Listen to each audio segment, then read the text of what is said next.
ये क्लास 6 का ज्योग्राफी का चैप्टर 5th है, major domain of the earth. As you have read in the first chapter, the earth is only planet. देखो, solar system है, solar system का centre है sun, सन की अपनी हीट और लाइट है, सन के अराउंड घूमते हैं प्लैनेट, जो कि 8 प्लैनेट हैं। पहले 9 थे, प्लूटो भी इंक्लूडेड था, फिर प्लूटो को उसमें से हटा दिया गया, फिलहाल 8 प्लैनेट है, उसमें से अर्थ भी एक प्लैनेट है। सन के अराउंड जो प्लैनेट घूमते हैं उनका एक सीक्वेंस है। तो सन के बाद पहला नंबर है मरकरी, फिर वीनस, फिर अर्थ। अर्थ थर्ड नंबर का प्लैनेट है, फिर है मार्स, जुपिटर, फिर सैटर्न, यूरेनस, नेपच्यून। ये सीक्वेंस है, ये सीक्वेंस भी पूछा जाता है, ठीक है। तो earth is the only planet which has life. Earth ही एक ऐसा प्लैनेट है जिस पर लाइफ है, क्योंकि यहाँ लाइफ की सिचुएशन है, और किसी दूसरे प्लैनेट पर लाइफ की सिचुएशन नहीं है, क्योंकि लाइफ एग्जिस्ट नहीं करते उन पर। Human beings can live here because the life sustaining element of land, water and air are present on the earth. अर्थ पर लाइफ को सपोर्ट करने वाले एलिमेंट हैं, वाटर, एयर, लैंड सब है, ऑक्सीजन है, और किसी प्लेनेट पर नहीं है, तो और किसी प्लेनेट पर लाइफ नहीं है, अर्थ पर लाइफ है। The surface of the earth is a complex zone. The surface of the earth is a complex zone in which three main component of the environment meet.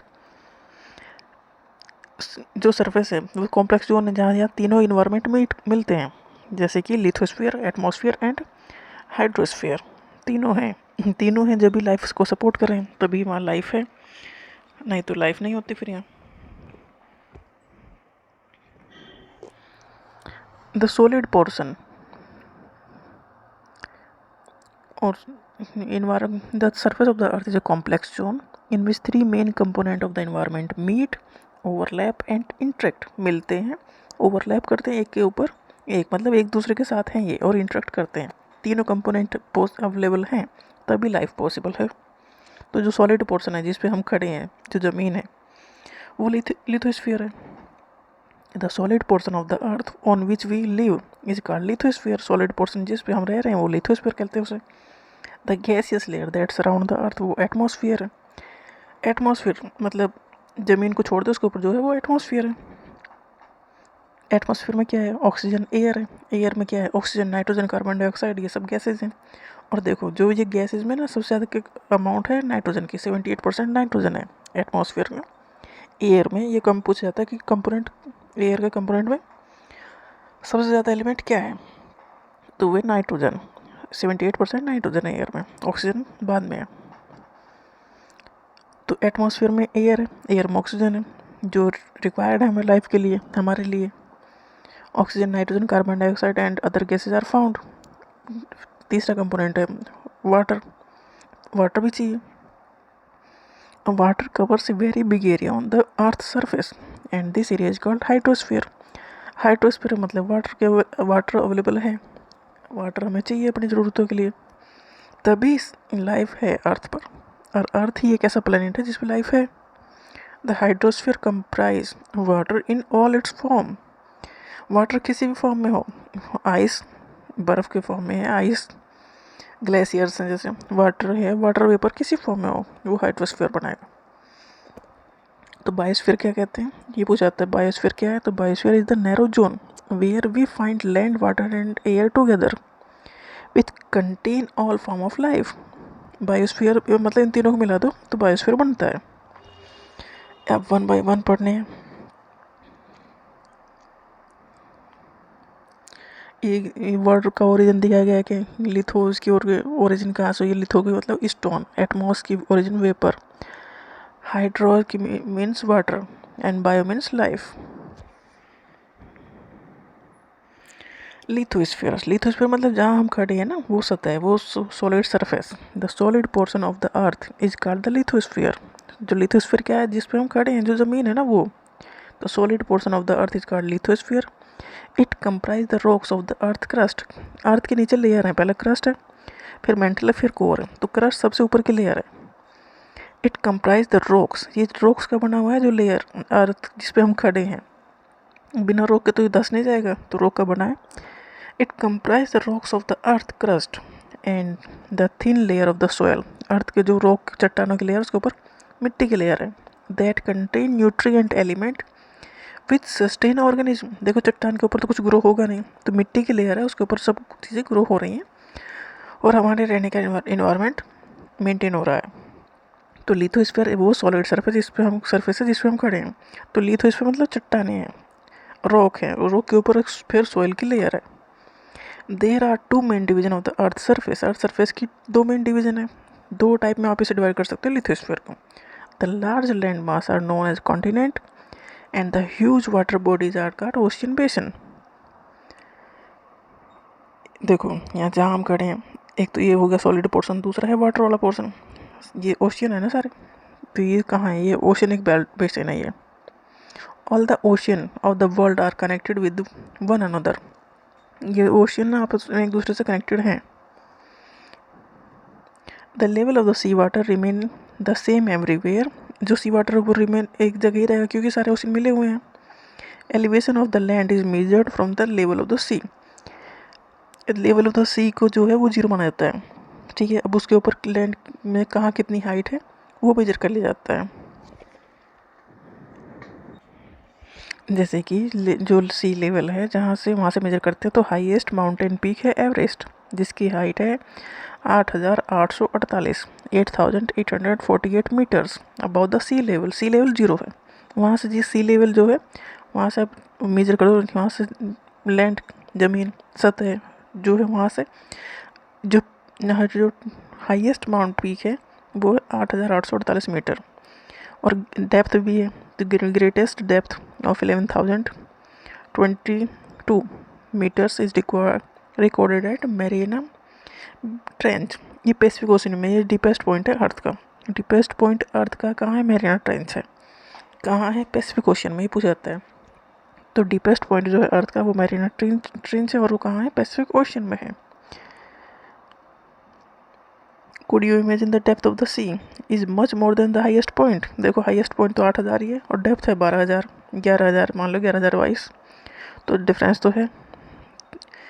सी है, सी लेवल के देखो जहाँ हम खड़े हैं वो सॉलिड पोर्शन है, रॉक का बना है, उसके ऊपर मिट्टी की लेयर है, ठीक है। या लिथोस्फीयर उसे कहते हैं। एटमॉस्फेयर मतलब हवा, जो सारे मिलके बनाते हैं।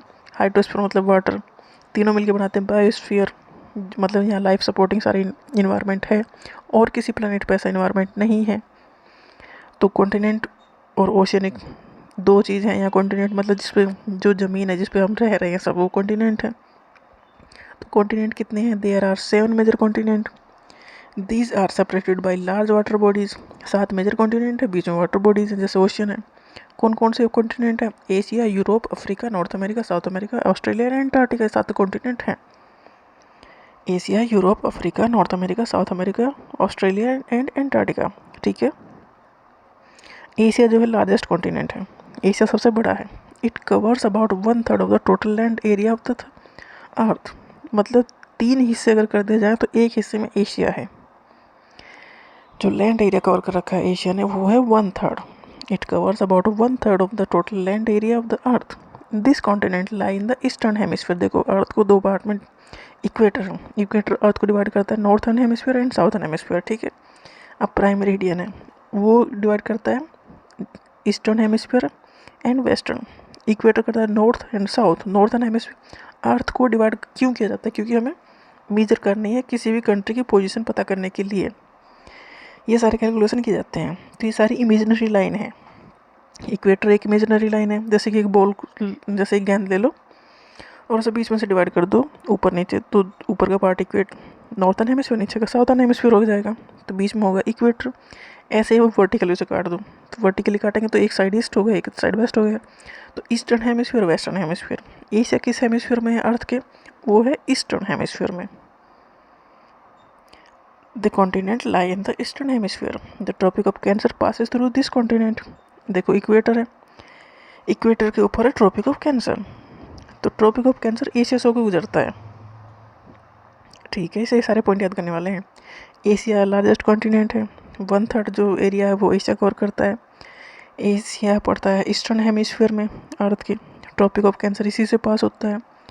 Asia is separated from Europe by Ural mountain. Ural mountain जो वेस्ट की साइड है एशिया के वेस्ट में, वो सेपरेट करता है एशिया और यूरोप को, मतलब डिवाइड कर देता है एशिया और यूरोप को। Europe by the Europe on the west. The combined land mass of Europe and Asia, Asia और यूरोप का जो कंबाइंड लैंड मास उसे कहेंगे यूरेशिया। तो ठीक है, एशिया एक कॉन्टिनेंट है। एशिया 1/3 एरिया कवर करता है। ट्रॉपिक ऑफ कैंसर इससे गुजरता है। ट्रॉपिक ऑफ कैंसर है कहाँ? इक्वेटर के ऊपर है, 23.5 डिग्री नॉर्थ में। एशिया और यूरोप के बीच में है यूराल माउंटेन। नेक्स्ट जो कॉन्टिनेंट है वो है यूरोप। यूरोप बहुत छोटा है, Europe is much smaller than the Asia. The continent lie in the west of the Asia, Asia के वेस्ट में है यूरोप, क्योंकि जब जो यूराल माउंटेन इन्हें सेपरेट कर रहा है वो वेस्ट में है ना, तो वेस्ट में यूरोप होगा, तो डेफिनेटली तो यूरोप होगा। The Arctic circle passes through the it. देखो इक्वेटर ने अर्थ को डिवाइड किया northern hemisphere and southern hemisphere, ठीक है। इक्वेटर हो गया बीच में, तो इक्वेटर के ऊपर हो गया वो ट्रॉपिक ऑफ कैंसर, वो एशिया से गुजर रहा है। अब एशिया के ऊपर है यूरोप, तो ट्रॉपिक ऑफ कैंसर से ऊपर क्या है? आर्कटिक सर्कल, तो आर्कटिक सर्कल यूरोप से होकर गुजरेगा। Arctic circle passes through it. Europe equator north, जो अर्थ को डिवाइड करने वाली जो इमेजिनरी लाइन है इक्वेटर, उसके ऊपर नॉर्थन हेमिस्फीयर में है Tropic of Cancer 23.5 degree north पर, जो कि गुजर रहा है एशिया से। एशिया के वेस्ट में है यूरोप, मतलब उसके ऊपर है, तो उस जो ट्रॉपिक ऑफ कैंसर है उसके ऊपर है आर्कटिक सर्कल 66.5 डिग्री नॉर्थ में, वो होके गुजरेगा यूरोप से, ठीक है। तो Arctic circle passes through it. It is bound by water bodies on 3 side, इस यूरोप के तीनों साइड वाटर है। नेक्स्ट जो कॉन्टिनेंट है वो है Africa. Africa second largest continent है आफ्टर एशिया। पहला कोई जो लार्जेस्ट कॉन्टिनेंट है वो एशिया, अफ्रीका का नंबर उसके बाद आ रहा है। The equator 0 degree latitude run almost through the middle of the continent. Africa भी काफ़ी बड़ा कॉन्टिनेंट है और इस इक्वेटर से होकर गुजरता है। एक्चुअल में इसे तीनों ही गुजरते हैं, इक्वेटर भी, ट्रॉपिक ऑफ कैंसर भी एंड ट्रॉपिक ऑफ कैप्रिकॉर्न भी। A large part of Africa lies in the northern hemisphere. It is the only continent through which Tropic of Cancer, equator and Tropic of Capricorn pass है। देखो equator बीच में है, Tropic of Cancer northern hemisphere में है, Tropic of Capricorn southern hemisphere में है। तो अफ्रीका नॉर्थन एंड साउथर्न दोनों हेमिस्फीयर में है, बट ज़्यादातर ये नॉर्थ हेमिस्फीयर में है। तो इसमें लिखा ना, ए large part of the Africa lies in the northern hemisphere, बड़ा पार्ट तो नॉर्थन हेमिस्फीयर में आ रहा है, बट ये साउथर्न हेमिस्फीयर में भी ये इसका है। तो ये क्वेश्चन पूछा जाता है कि अफ्रीका से होकर क्या क्या गुजरता है, तो इक्वेटर भी से होकर जाता है, ट्रॉपिक ऑफ कैंसर भी एंड ट्रॉपिक ऑफ कैप्रिकॉर्न भी। ये सारी इमेजिनरी लाइन है। क्यों है? क्योंकि किसी भी प्लेस की पोजीशन पता करने के लिए हमने कैलकुलेशन बैठाई है, उसके लिए है। द सहारा डेजर्ट, जो रेगिस्तान है, वर्ल्ड का लार्जेस्ट हॉट डेजर्ट है, वो भी अफ्रीका में है। The continent is bound on all side by ocean and sea. World longest river Nile भी flow through the Africa. Sahara desert भी अफ्रीका में, नाइल जो नील नदी है वो भी अफ्रीका से होकर बहती है। Notice where the equator, Tropic of Cancer and Tropic of Capricorn passes in the map of Africa. देखो एशिया से होकर गुजरता है क्या? ट्रॉपिक ऑफ कैंसर, ठीक है। यूरोप से होकर गुजरता है आर्कटिक सर्कल, ठीक है। और अफ्रीका से तीनों गुजरते हैं, मतलब आर्कटिक सर्कल नहीं, equator, Tropic of Cancer and Tropic of Capricorn, ये थोड़ा नीचे है। नेक्स्ट कॉन्टिनेंट है North America. North America is the third largest continent. पहला एशिया, सेकंड अफ्रीका, थर्ड है America. North America is largest continent of the world. It is linked to South America. North America है तो मतलब South America भी होगा, तो North America और साउथ अमेरिका को जो लिंक करने वाली नैरो स्ट्रिप ऑफ लैंड है उसे कहते हैं isthmus of Panama. Isthmus of Panama, narrow strip of land जो दोनों बड़े एरिया को लिंक करती है। The continent lies completely in the northern and western hemisphere. ऊपर ही है ना, तो नॉर्थन हेमिस्फीयर में वेस्ट साइड है। 3 ocean surround this continent. 3 ocean इसके चारों ओर हैं। नेक्स्ट है South America. South America lies mostly in the southern hemisphere which 2 oceans around it on the east and west. Map देखोगे वो समझ में आ जाएगा कि इसके सारे कौन सा ओशन किसके साथ में है। चलो उसे देख ही लेते हैं। ये नॉर्थ अमेरिका है, एक साइड पैसिफिक ओशन है, एटलांटिक ओशन दूसरी साइड है, आर्कटिक ओशन उसके ऊपर है, इंडियन ओशन इंडिया की साइड है, ये पैसिफिक ओशन है, Pacific ocean, Atlantic ocean, Indian ocean, Arctic ocean ऊपर है। तो ये थोड़ा मैप देखोगे समझ आ जाएगा कौन किसके आगे पीछे यहाँ है। साउथ अमेरिका, द एंडीज जो माउंटेन है वर्ल्ड की जो लॉन्गेस्ट माउंटेन रेंज है, run through its length from the north to south. South America में एंडीज माउंटेन रेंज है, याद कर लेना, एक वन लाइनर क्वेश्चन अच्छे है। साउथ अमेरिका है the world largest river, world की largest river Amazon South America से फ्लो करती है। Australia, Australia is the smallest continent, छोटा सा कॉन्टिनेंट है क्योंकि सबसे अलग ये बैठा है, एक देश है ऑस्ट्रेलिया। इन सब में जैसे कि और सब में तो बहुत सारी चीज़ें और भी हैं। Australia is the smallest continent that lies इंटरली in the southern entirely in the southern hemisphere. देखो इंडिया नॉर्थर्न हेमिस्फीयर में है, ऑस्ट्रेलिया साउथर्न हेमिस्फीयर में है, ठीक है। तो इंडिया में जब गर्मी पड़ती है तो ऑस्ट्रेलिया में सर्दी पड़ती है, मतलब मई जून में यहाँ गर्मी होती है इंडिया में, ऑस्ट्रेलिया में ठंड होती है।